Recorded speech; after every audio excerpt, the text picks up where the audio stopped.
1.1 प्रस्तावना। गांधी के बाद भारत ये शब्द गहनतम भावना में गांधी का प्रतिवाद निरूपित करते हैं। गांधी की भारत की अवधारणा ऐसे ग्राम गणराज्यों को व्यक्त करती थी जिनमें आवश्यकताओं के न्यूनीकरण के आदर्श के प्रतिबद्ध आत्मनिर्भर लोकतांत्रिक स्थानीय समुदाय हों। बहरहाल स्वतंत्रता प्राप्ति के बाद जब जवाहरलाल नेहरू प्रधानमंत्री बने, उन्होंने भारत के योजना के साथ वायदा घोषणा की। यह वायदा एक ऐसी औद्योगिक सभ्यता में पूरी तरह से ऐसे नए भारत का निर्माण करना था जिसकी हिंद स्वराज में गांधी ने स्वयं निंदा की थी। अपने विचारों को मूर्त रूप देने के लिए नेहरू ने प्रगामी रूप से उन बातों की अनदेखी की जो कि गांधी ने भारतीय समाज के पुनर्निर्माण के विषय में सोची थी, और तब जबकि ब्रिटिश शासकों ने भारतीय सभ्यता के आधार को ध्वस्त कर दिया था। परंतु भारत के विकास के लिए नेहरूवादी अंतर्दृष्टि 3 प्रमुख समस्याओं से घिरी हुई थी जो कि समाधान के लिए मुंह खोले खड़ी थी, जैसे नृजातीय और सामाजिक विभाजन, अत्यधिक आर्थिक असमानताएं, प्रादेशिक भेदभाव और असंतुलन, बहुविध भाषाएं और देशी राज्यों की विद्यमानता। नेहरू ने इन सभी समस्याओं के बारे में सोचा जिन्होंने भारत को सामाजिक, सांस्कृतिक और राजनीतिक दृष्टि से विखंडित किया, और स्थानीय तथा प्रादेशिक निष्ठाओं ने इन्हें पोषित तथा प्रबलित किया। इसलिए भिन्न लोगों की एकता और राजनीतिक प्रयोजन का एकीकरण एकत्व बनाने के लिए अनिवार्य है। दूसरी समस्या ऐसी राजनीतिक व्यवस्था विकसित करनी थी जो राजनीतिक प्रयोजन की एकता और संगठित तरीके में उसकी प्राप्ति सुनिश्चित कर सके।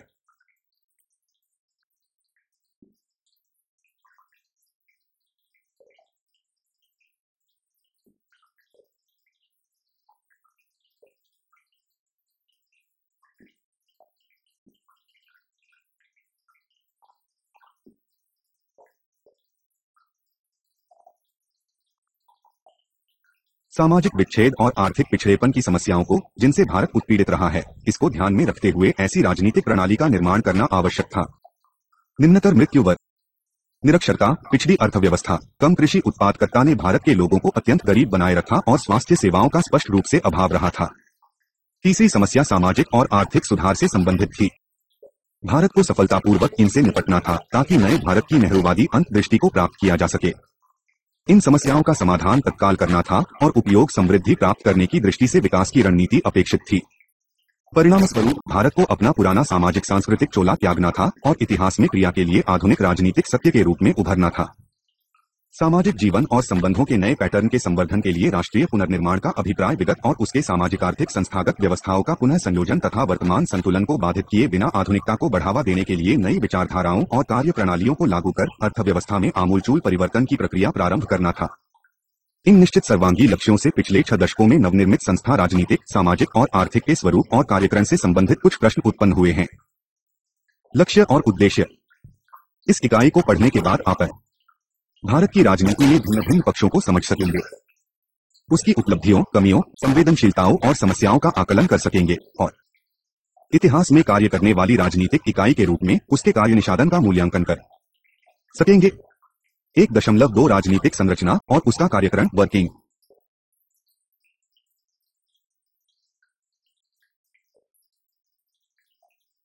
एक 1.2 राजनीतिक संरचना और उसका कार्यक्रम वर्किंग। 3 वर्ष के गहन और कड़े परिश्रम के साथ विचार विमर्श, चर्चा और उसका मसौदा तैयार करने उसको पूरा करने का फल निकला और इसके बाद 26 जनवरी 1950 को भारतीय संविधान का उद्घाटन के साथ ही लागू हुआ।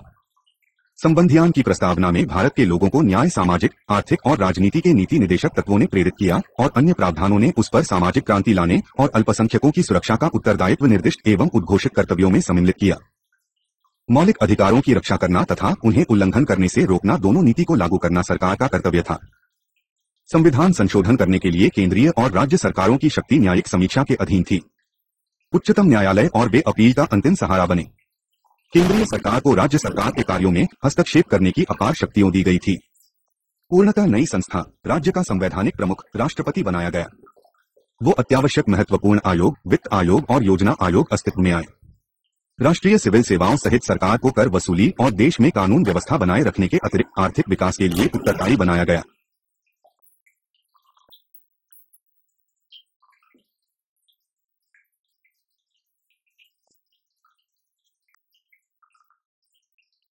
सरकार के अधीनस्थ स्तरों को हस्तांतरित किए बिना राष्ट्रीय एकता बढ़ाने और आर्थिक विकास को लक्ष्य करके सन 1935 के सुधार अधिनियम द्वारा लागू की गई संघीय संरचना को सुदृढ़ कर सरकार ने महत्वपूर्ण कार्य किया। चूंकि संघचाद राजनीतिक व्यवस्था है, इसलिए भारतीय संविधान शक्ति और प्राधिकार के विभाजन के लिए 3 स्तरीय और 3 सूचियों का प्रावधान करता है। इन सूचियों में केंद्र राज्य सम्मिलित सूची है जी शक्ति और प्राधिकार को विभाजित करती है। ये सूची व्यक्ति उन क्षेत्रों को विनिर्दिष्ट करती है जिनमें कंबल संघ सरकार कार्य कर सकती है, ऐसे क्षेत्र जिनमें कार्य प्रारंभ करने की शक्ति केवल राज्यों की है, और ऐसे क्षेत्र जिनमें संघ और राज्य दोनों सरकार कानून बना सकती है। संविधान संसदीय प्रणाली का प्रावधान करता है जिसमें संसद का निचला सदन यानी लोकसभा भारत के संप्रभु लोगों का प्रतिनिधित्व करता है। यह उच्चतम विधायी संस्था है और सार्वजनिक राय और आकांक्षाओं को व्यक्त करता है, और आम चुनाव द्वारा प्रत्येक 5 वर्ष में इसके सदस्यों अर्थात सांसद निर्वाचित किए जाते हैं यदि किसी कारण समय से पहले भंग नहीं किया गया हो। लोकसभा कानून बनाने वाली देश की उच्चतम निकाय है और वित्त विधेयक के मामलों को छोड़कर राज्यसभा के बराबर प्रस्थिति रखती है। वित्त विधेयक केवल लोकसभा में प्रारंभ किए जाते हैं। संसद के सदस्यों के माध्यम से लोकसभा में लोगों की इच्छा सर्वोपरि मानी जाती है क्योंकि वे अपने प्रतिनिधियों को चुनते हैं। जब आहूत किया जाता है, ये सत्तारूढ़ दल के कार्यों पर अपनी प्रतिक्रिया द्वारा मतदान करते हैं।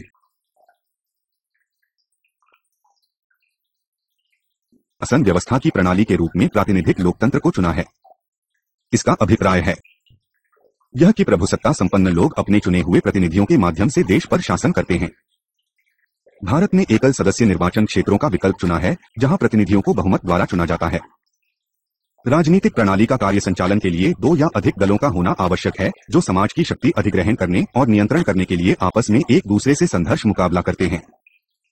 प्रारंभ में भारत का शासन भारतीय राष्ट्रीय कांग्रेस पार्टी द्वारा किया गया जो प्रमुख दल हुआ करता था, परंतु शीघ्र ही इसकी प्रभुता घटने लगी और अंततः सुदृढ़ बहुदलीय प्रणाली द्वारा प्रतिस्थापित हो गई।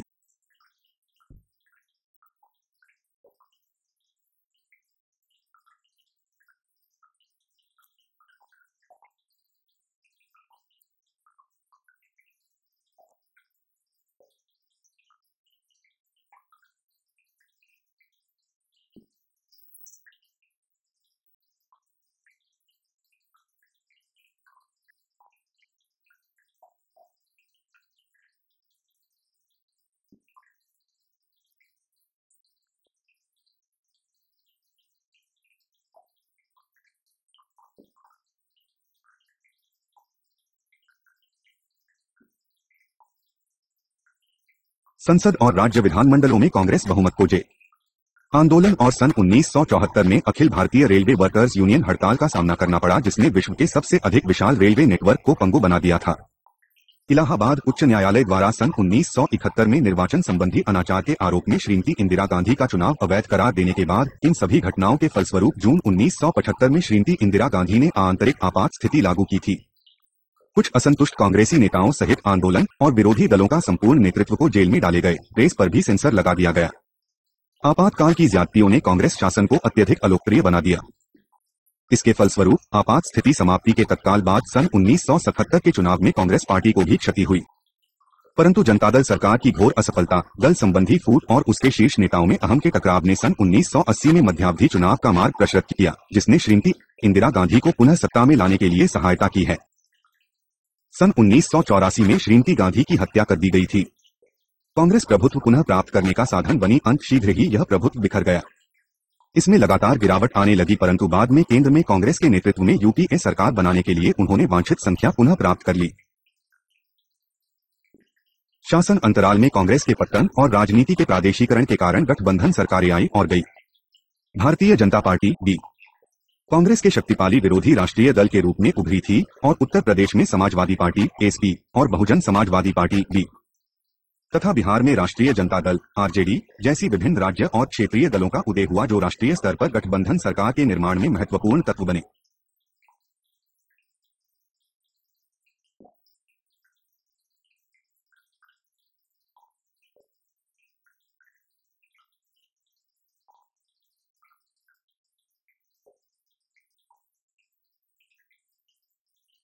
यह बहुविधियों निर्वाचक परिवर्तन 2 महत्वपूर्ण प्रश्न उत्पन्न करता है। एक, यह विभिन्न राजनीतिक दलों के निर्वाचक मार्गों में क्या परिवर्तन अभिप्रेरित करता है। 2, भारत में पार्टी प्रणाली के कार्यक्रम के लिए इसके पास क्या विस्तार व्यवस्था है।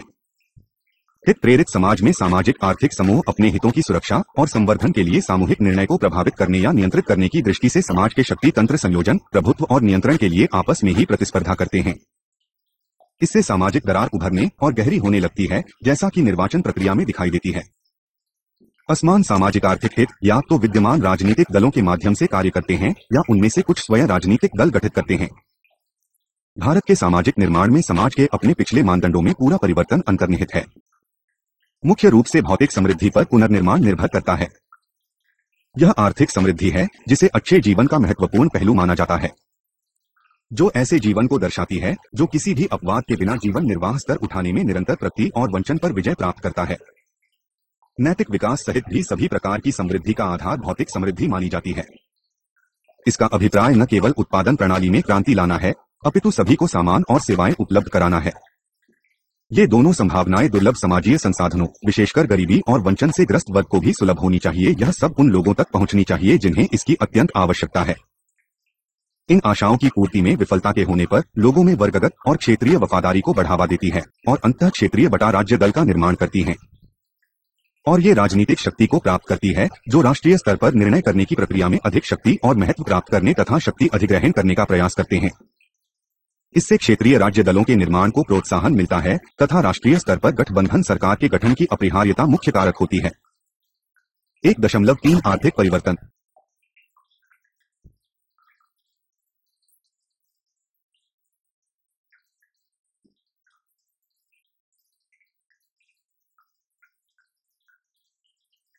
एक 1.3 आर्थिक परिवर्तन। आज स्थिर और सतत आधुनिकीकरण को स्थायी बनाने के लिए सामाजिक प्रक्रिया के निर्माण के लिए लोकतंत्र और आर्थिक विकास का अवलंबन करना आवश्यक हो गया है। स्वतंत्रता प्राप्ति के समय भारत को विरासत में पिछड़ी हुई अर्थव्यवस्था मिली थी क्योंकि अंग्रेज लोग यहां से बड़ी मात्रा में धन ले गए थे। ब्रिटिश सरकार ने भारत की संपत्ति का दोहन करके इसे अधिक निराशाजनक बना दिया था। ब्रिटिश शासकों ने यद्यपि आर्थिक विकास की प्रक्रिया अवश्य प्रारंभ की थी, परंतु यह सृजनात्मक उद्यमिता ऊर्जा के लिए अपर्याप्त थी जो भारतीय अर्थव्यवस्था में स्वतःस्फूर्त गतिशीलता उत्पन्न कर सके।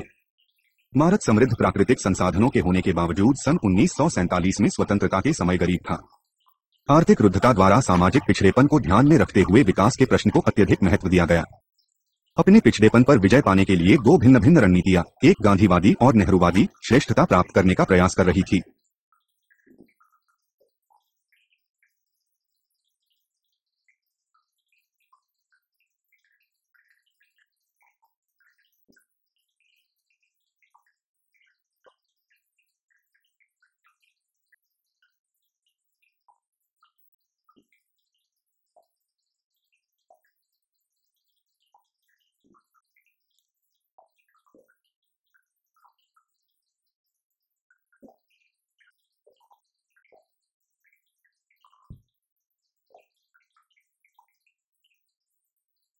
विकास का गांधीवादी मिथल को श्रीमन नारायण अग्रवाल द्वारा प्रेरित किया गया था, जिन्होंने महात्मा गांधी की मानव और उसके संसार के प्रति विचारधारा से प्रेरित होकर देवी संस्कृति और सभ्यता का संरक्षण और जैविक समृद्धि के संवर्धन की आवश्यकता पर बल दिया था।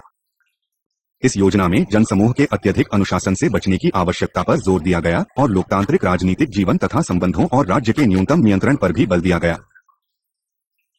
श्री अग्रवाल सादगी, विकेंद्रीकरण और कुटीर उद्योग पर अर्थव्यवस्था निर्माण करने के पक्षमर थे। उनका उद्देश्य गांधीवादी विचारधारा से अनुप्राणित करना था, जो ग्राम को आर्थिक गतिविधियों की प्राथमिक इकाई बनाने के लिए तथा स्थानीय कार्यों के लोकतांत्रिक राजनीतिक प्रबंधन के लिए भी तैयार कर सके। आर्थिक विकास के लिए उसकी योजना गांधीजी की आवश्यकताओं के न्यूनीकरण और पूर्ण विकेंद्रीकरण के लिए समर्थन से प्रेरित कमी थी, ताकि सामान्य लोग भी अपने भाग्य का मार्गदर्शन करने में सक्षम हो सके, चाहे यह आर्थिक हो या राजनीतिक। इस परिप्रेक्ष्य में बड़ी मात्रा में औद्योगिकीकरण की और राज्य की भूमिका की कम संभावना है या कोई संभावना नहीं है। गांधी ने उपभोक्तावाद की निंदा की, जिसे पश्चिमी सभ्यता ने बढ़ावा दिया, और आर्थिक तथा राजनीतिक प्रतिद्वंद्विता की भी, जो पश्चिमी सभ्यता के हृदय में स्थित है, जो सहकारिता के बदले प्रतिस्पर्धा के मूल्य पर बल देता है। अध्येताओं को गांधीवादी आर्थिक विचारधारा से पिछले पाठ्यक्रम में परिचित किया गया है।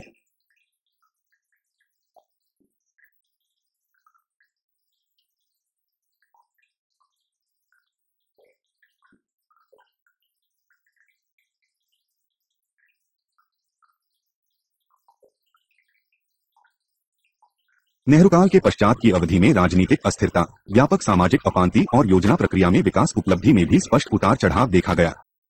अर्थव्यवस्था का स्तर गिर गया था और अर्थात सरल भाषा में यह कहा जा सकता है कि निजी क्षेत्र को बढ़ावा देने के उद्देश्य से राज्य की आर्थिक स्थिति अत्यंत कमजोर हो गई थी। सन 1962 के भारत चीन युद्ध तथा सन 1965 के भारत पाक युद्ध के बाद या पर्याप्त कमजोर हो गई थी। प्राकृतिक आपदाओं के कारण सूखा, कृषि की असफलता और पुनर्वितरण के मूलाधारित कार्यक्रम के अभाव ने आर्थिक स्थिति को अधिक कमजोर किया और प्रशासनिक अदक्षता और भ्रष्टाचार के कारण यह आगे और भी अधिक कमजोर होती हुई चली गई। आर्थिक विकास की दिशा के मार्गदर्शन में राज्य की केंद्रीय भूमिका ने योजनाबद्ध आर्थिक विकास के लक्ष्यों और उद्देश्यों के अनुकूल उन्होंने कार्य बनाने की दृष्टि से निजी क्षेत्र के सख्त विनियम और नियंत्रण की कसौटी से देखा। भारी उद्योगों और वैज्ञानिक अनुसंधान संस्थानों के निर्माण पर बल के परिणामस्वरूप राज्य नियंत्रण और नियोजित आर्थिक विकास के माध्यम से प्रशिक्षित और कुशल जनपक्ति युक्त औद्योगिक आधार का निर्माण हुआ।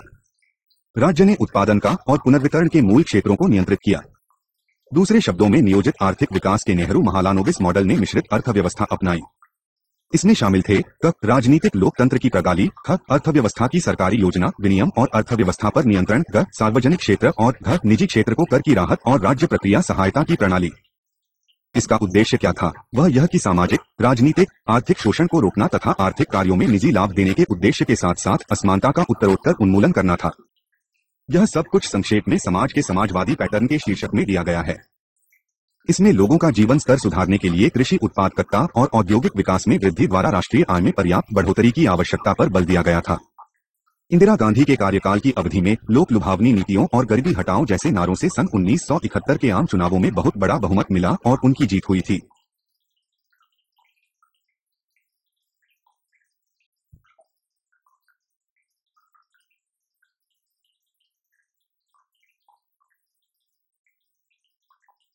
भारी उद्योगों और वैज्ञानिक अनुसंधान संस्थानों के निर्माण पर बल के परिणामस्वरूप राज्य नियंत्रण और नियोजित आर्थिक विकास के माध्यम से प्रशिक्षित और कुशल जनपक्ति युक्त औद्योगिक आधार का निर्माण हुआ।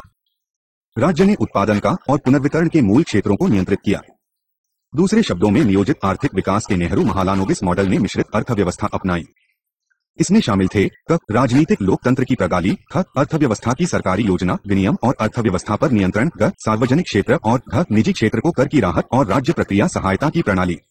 ए प्रति वचनबद्धता भी दुर्बल हुई और पूंजीवादी पथ पर भारतीय अर्थव्यवस्था विकसित करने के प्रयास हुए। वितरणात्मक न्याय को प्रोत्साहन देने के बदले राज्य नियंत्रित औद्योगिक आधारभूत संरचना के फलस्वरूप स्वेच्छाचारी, अधिकारवादी, अकल्पनाशील और अष्ट नौकरशाही शासन व्यवस्था बनी। मौजना का तीसरा चरण सन 1984 में प्रारंभ हुआ, जिसमें उदारीकरण की प्रक्रिया की तेजी और शक्ति केंद्रों के रूप में ऐसी राज्य इकाइयों का उद्भव देखा गया जिन्हें राष्ट्रीय स्तर पर सरकार बनाने में निर्णायक भूमिका प्राप्त की थी। सन 1991 में पी नरसिम्हा राव द्वारा विशाल मात्रा में प्रारंभ की गई यह चरण अभी भी जारी है। इसने अर्थव्यवस्था को मूर्त रूप देने और इसे उच्चतर वृद्धि निर्णय लेने में महत्वपूर्ण भूमिका अदा करने के लिए निजी क्षेत्र के कार्यक्षेत्र की अधिक व्यापक बना दिया है।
तृतीय चरण की प्रावस्था अभी चल रही है और अर्थव्यवस्था के कुकार्य संचालन के कारण उदारीकरण की प्रक्रिया का अपरिहार्य होना इसका मुख्य लक्षण है। राज्य का अत्यधिक नियंत्रण, एकदम सपाट निजी क्षेत्र और अत्यधिक अदक्ष सार्वजनिक क्षेत्र इसके उत्तरदायी हैं। इसलिए सन 1980 के दशक में उदारीकरण की प्रक्रिया प्रारंभ की गई, जिसमें लाइसेंस राज प्रणाली को हटाकर आर्थिक सुधार प्रारंभ किए गए। लाइसेंस राज उत्तरदायित्वहीन, स्वचिरस्थायी नौकरशाही और व्यापक भ्रष्टाचार और अदक्षता का मुख्य कारक रहा है। दूरसंचार और सॉफ्टवेयर उद्योग ने प्रमुखता प्राप्त की। उदारीकरण प्रक्रिया का उद्देश्य भुगतान संतुलन की समस्या का सामना करना और दीर्घकालिक बजट संबंधी व्यावहार्यता तथा समग्र रूप में उत्पादन प्रणाली की दक्षता में वृद्धि सुनिश्चित करना था। यह बाजार प्रधानता और विश्व अर्थव्यवस्था से एकीकरण दर्शाता था ताकि प्रतिस्पर्धा के लिए अर्थव्यवस्था के खुलेपन को प्रोत्साहित किया जाए। मुख्य पहले 3 क्षेत्रों में हुई: 1 नियंत्रण की या समाप्ति, निजी क्षेत्र के लिए अधिक प्रतिस्पर्धा और अधिक बढ़ी भूमिका तथा सार्वजनिक क्षेत्र में सुधार, 2 वित्तीय नीति का पुनरानुकूलन और 3 हाईटेक प्रवृत्ति से उद्योगों का आधुनिकीकरण।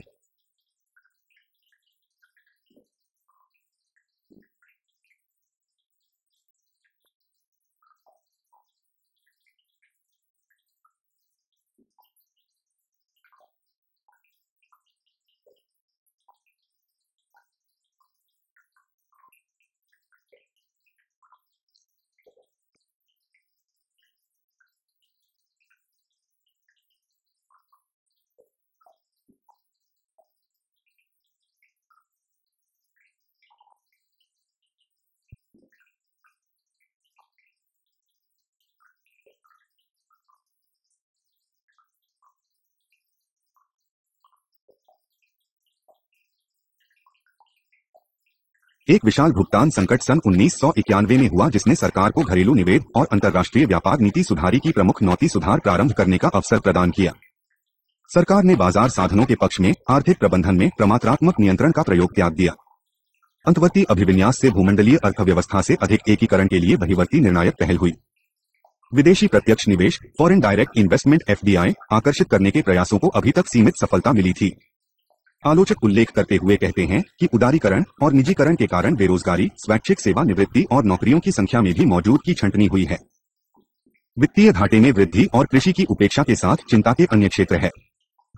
इसके अलावा देशी अभिजात वर्गों के पक्ष में आय का पुनर्वितरण, लोगों के विशाल समुदाय के जीवन स्तर में ग्यास, सामाजिक समानता, न्याय और कल्याण के लक्ष्यों के प्रति उदासीनता कुछ ऐसे क्षेत्र है जहीं नई आर्थिक नीति ने कुछ प्रश्न चिन्ह खड़े किए हैं।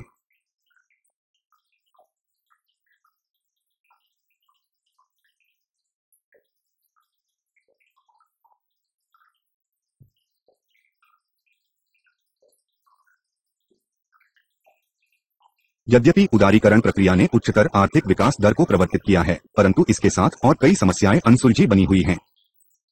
उदाहरण के लिए सकल घरेलू उत्पादन और प्रति व्यक्ति आय वृद्धि दरें कम है, किसानों की बढ़ी हुई अस्थिरता, खाद्यान्नों के प्रति व्यक्ति उत्पादन में ध्वास, उद्योग की क्षमता उपयोगिता में भारी गिरावट और बेरोजगारी अनुपात में तेजी से वृद्धि के साथ लंबे समय की कृषि और औद्योगिक वृद्धि में मंदी सामने आई है। कृषि को सिंचाई, अनुसंधान और विस्तार, बिजली और परिवहन जैसी बुनियादी सुविधाओं तथा सहकारी समितियों या ऋण विपणन और ग्रामीण उद्योगों की स्थापना का गठन और किसानों को सीधे भूमि का वितरण के बिना सकाल रूप से उपेक्षित किया गया ताकि कुल मिलाकर विकास लाभ समुदाय से सहभाजित हो सके। हरित क्रांति अवश्य ही खाद्यान्न ने आत्मनिर्भरता प्राप्त करने में सहायक हुई है, परंतु इससे उत्पादन की लागत बढ़ गई जिसका भार छोटे और सीमांत किसानों पर पड़ा है। धनी किसानों ने हरित क्रांति ग्रीन रेवोल्यूशन का भरपूर लाभ प्राप्त किया। इस प्रकार सफलतापूर्वक उत्पादन प्रयोजनों के निर्वहन और बेहतर जीवन स्तर के लिए आवश्यक संसाधन की सुलभता के आधार पर ग्रामीण क्षेत्रों और शहरी वर्गों के बीच विशाल सौजन्य का सूजन हुआ। इस क्षेत्र में सुधारों की असफलता के कारण गरीबी में वृद्धि हुई है। उत्पादकता में धीमी वृद्धि, ग्रामवासियों को शहरों में प्रवासन, पोषाहार के निम्न स्तर तथा शिशु मृत्यु दर में उच्च दरें हमारे सामने आई है। भारत में कृषि सस्थना अपरिवर्तित रही है। इसके अलावा मध्यवर्ती किसानों की नई श्रेणी ने राजनीतिक महत्व प्राप्त किया और भारतीय राजनीति में महत्वपूर्ण बल के रूप में उमरा। कोई भूमि सुमार के बिना सीमांत और भूमिहीन किसानों की बहुत बड़ी संख्या अपनी दशा सुधारने में अपक रही। 1.4 लोकतंत्र और सामाजिक क्रांति।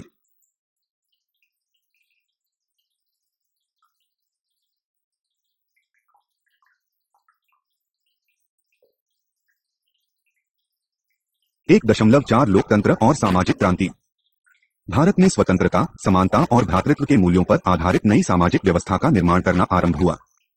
सामाजिक क्रांति के लिए जैसे राज्य के नीति निदेशक सिद्धांत, मूल अधिकारों, अल्पसंख्यकों के अधिकारों का संरक्षण करने वाले उपबंध, दुर्बल वर्गों विशेषकर अनुसूचित जातियों (शेड्यूल्ड कास्ट (SCS) और अनुसूचित जनजातियों (शेड्यूल्ड ट्राइब्स) और अन्य पिछड़े परी अदर बैकवर्ड क्लासेस (OBCs) के कल्याण का संरक्षण वाले उपबंध के निर्धारण करने वाले संवैधानिक उपबंध अब पिछले 6 दशकों से प्रचलन में है। मूल अधिकारों का उद्देश्य व्यक्ति के निजी स्थान को सार्वजनिक स्थान जैसे समाज और उसकी परंपराएं और सरकार तथा अन्य सार्वजनिक संघों के अतिक्रमण से संरक्षित करना है। सामूहिक अधिकारों के प्रावधान की आवश्यकता युगी पुरानी रूढ़ियों द्वारा स्वीकृत जाति विभेद, सोपानबद्ध संगठित समाज में संचित असमानता के अस्तित्व में हुई है। कुछ राजनीतिक आर्थिक समूह जैसे अनुसूचित जातियों (SCs) और अनुसूचित जनजातियों (STs) तथा अन्य पिछड़े वर्गों (OBC) को सामाजिक सामग्री जैसे धन, शक्ति और प्रतिष्ठा के उपभोग से वंचित किया जाता रहा है और उन्हें व्यक्तिगत रूप से नहीं परंतु समूह के रूप में उतारा जाना अब आवश्यक है। उनको समृद्ध करना परिणामतः इन समूहों को सामूहिक अधिकार प्रदान किए गए हैं ताकि वे समाज में अपना अधिकारपूर्ण स्थान लेने के लिए पर्याप्त रूप से सशक्त हो सकें। इन उद्देश्यों को प्राप्त करने के लिए सामाजिक आर्थिक असमानताएं जो व्यक्तियों को अपक बनाती है और सामूहिक निर्णय के क्रियान्वयन में प्रभावी ढंग से भाग लेने से रोकती है, उनके संदर्भ में संविधान में विशेषकर प्रस्तावना में सभी सामाजिक, आर्थिक और राजनीतिक न्याय प्राप्त करने के लिए प्रावधान प्रदान किए गए हैं।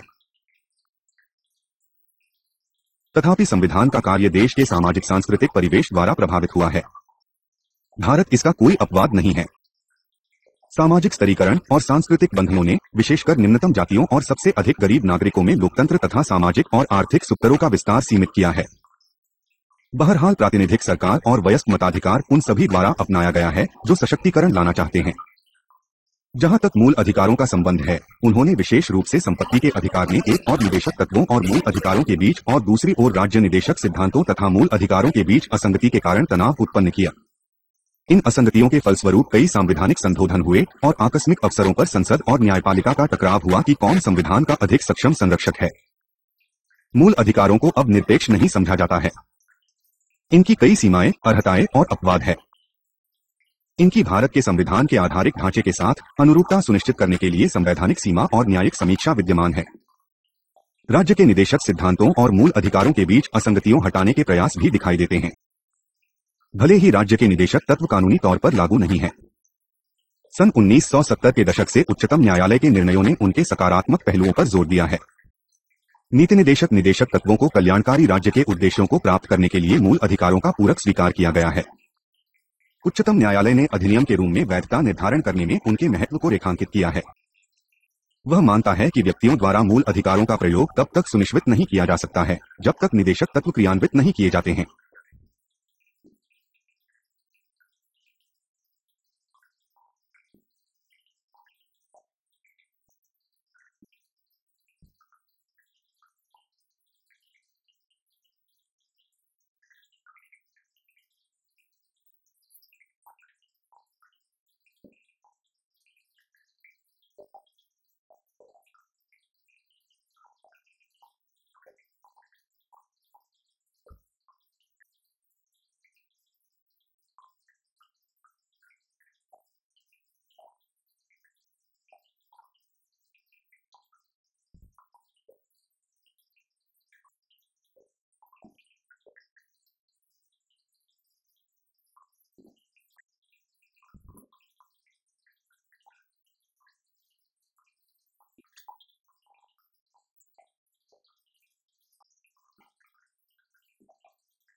सामूहिक अधिकारों के प्रावधान का अभिप्राय भारतीय जनसमुदाय में बहिष्कृत या सीमांतीकृत सामाजिक समूहों को प्राथमिकता के आधार पर उनके साथ व्यवहार करना है।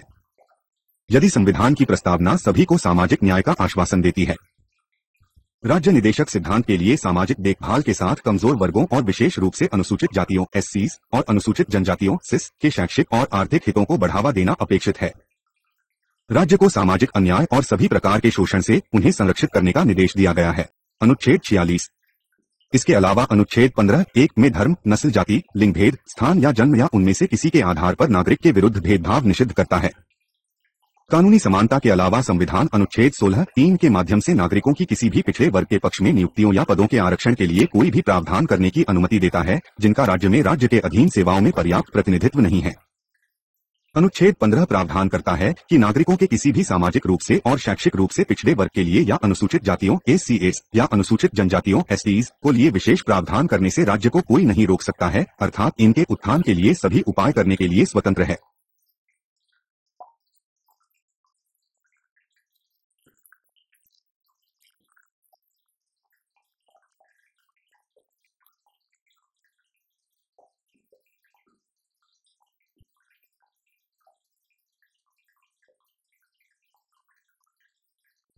एक 1.5 विहंगावलोकन ओवरव्यू। यह उपर्युक्त भाग में उल्लिखित विवरण की पृष्ठभूमि में है कि अनेक आंदोलन हुए जिन्होंने लोगों की समस्याओं के समाधान का प्रयास किया। राजनीतिक, आर्थिक और सामाजिक क्षेत्र, शासन व्यवस्था और सरकार से संबद्ध परियोजनाओं के अभाव में लोगों के असंतोष ने जन आंदोलनों का मार्ग प्रशस्त किया। राजनीतिक क्षेत्र में अस्थिरता और भ्रष्ट प्रथा ने संपूर्ण क्रांति जैसे आंदोलनों को जन्म दिया। आर्थिक क्षेत्र में कई आंदोलन हुए जैसे भूमि सुधार के लिए भूदान, अपने दीर्घकालिक शिकायतों के निवारण का प्रयास करने के लिए किसान आंदोलन, विकास परियोजनाओं के कारण विस्थापन और पारिस्थितिकी और पर्यावरण इयास और इसलिए नर्मदा बचाओ आंदोलन और टिहरी बांध, चिपको आंदोलन आदि हुए। इन सभी आंदोलनों ने इतिहास के उदाहरणों से संकेत लेते हुए गांधी द्वारा यथा प्रतिपादित अहिंसा के सिद्धांतों का अनुसरण किया और एकता तथा सामूहिकता की अपनी शक्ति प्रदर्शन के लिए बहुत बड़ी संख्या में लोगों को सम्मिलित किया।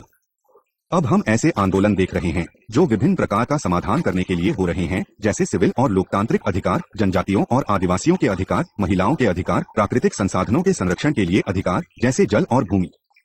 इनमें से अधिकांश आंदोलन अपने उद्देश्य प्राप्त करने में सफल हुए हैं।